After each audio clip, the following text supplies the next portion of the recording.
Disclaimer: the views and opinions expressed in this video are solely my own and should not be taken as advice or as expected outcomes for others or yourself.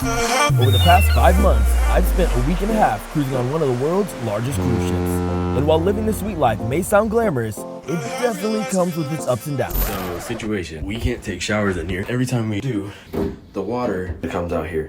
This is my honest review of the Allure of the Seas.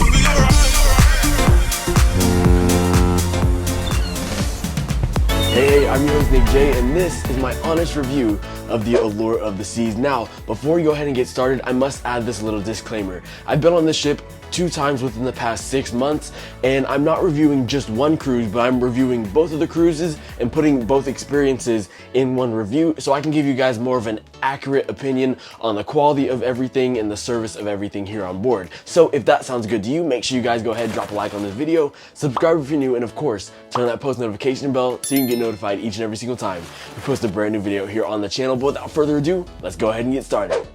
Category 1, the ship. Allure of the Seas is truly a mind-blowing ship. It's like a floating city. However, I must say there is a lot of walking that you're gonna have to be doing once you're here on board, so make sure you bring your walking shoes. But otherwise, it's a fantastic ship. Can be really crowded, like really crowded at some times, but otherwise, there's things for everybody to do here on board, and overall, I give it an 8.5 out of 10. Category 2, the food. Food is a very controversial topic. Just because I may think something's not good doesn't mean you'll think the same, or vice versa.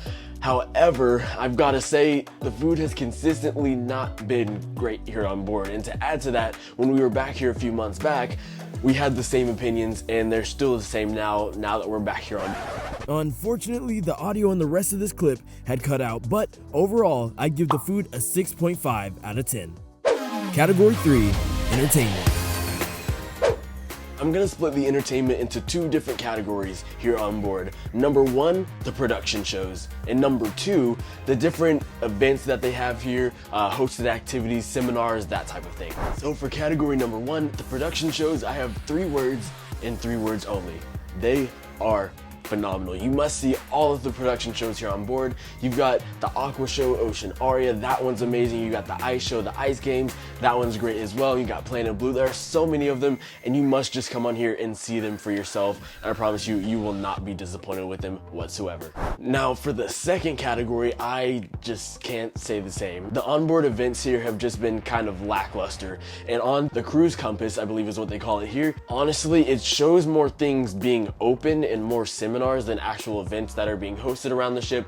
And I don't know if it's just me coming from Carnival or what, but here on board, the Cruise Compass just consists of a lot of hey, the flow rider opens at this time, the rock climbing wall is now open, oh, this seminar is happening here, this seminar is happening there, who's gonna be the first to ride the carousel. It's just that type of thing, and there's less of, oh, they've got this game here, they've got this game that's being hosted, they've got the trivia's happening here. Like, it's less of that and more of just notifications of the activities that are kind of built onto the ship being open or being utilized. So I thought that was kind of different.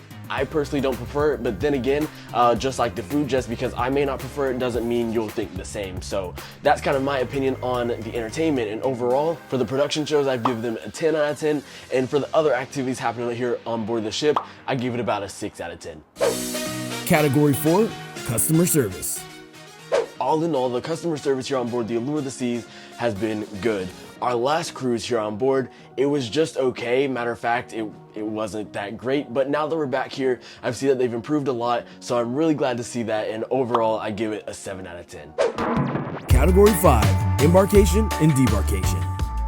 As for the port of Galveston, embarkation and debarkation has been a complete breeze. Super quick, super easy, absolutely enjoyable. The lines in our ports of call this cruise have been extremely long in every single one. So long, it's almost felt like a tender port at times. And for those of you who don't know what a tender port is, that's basically a port where the ship cannot dock close to land, so they have to get little boats to come up and pick passengers at different times, and then they'll bring them from the ship to land and vice versa when it's time to go back on the ships. And typically that'll cause extremely long lines. And that was the case for this time, but we didn't have any tender ports. The ship was just, it was docked on land on a normal dock, but the lines were long like tender port lines. And now I do understand that this is a 6,000 passenger ship. That is a lot of people. However, that still doesn't take away from the fact that the lines were as long as they were. And being in the Caribbean, that means the weather is super hot, and it's also kind of bipolar because at any time it can just rain on you super bad and then it's gonna get super hot again. But you've got, you know, babies waiting in line, you've got mid-aged people, you've got older people waiting in these lines in the heat, in the rain. So it's just not, it's not ideal that the lines were this long. Hey, it is what it is, and overall I'd give the embarkation and debarkation from Galveston a 9 out of 10, and then I give the embarkation and debarkation going out into the different ports of call a 4.5 out of 10. Well, ladies and gentlemen, there you have it. That is my honest review of the Allure of the Seas. And ladies and gentlemen, I'd like to say that please do not let any of these things that I've said deter you from cruising this ship, because all in all, this is a great ship for vacations, and I promise you, you're gonna have an absolutely amazing time here on board. You really cannot go wrong with picking an Oasis class ship. But ladies and gentlemen, without further ado, if you've enjoyed this video, make sure you go ahead and drop a like, subscribe, and turn on that post notification bell so you can get notified each and every single time we post a video just like this. Without further ado, I've been your host, Nick J, and until I see you around, I'll see you square. Bye-bye, everybody.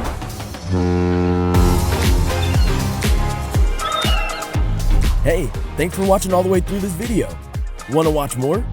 Click here or there. Last one to the next video is a rotten egg. Want a race? Bet you can't beat me there. 3, 2, 1, go! Are you still here? Hurry, there's still time left to click the next video.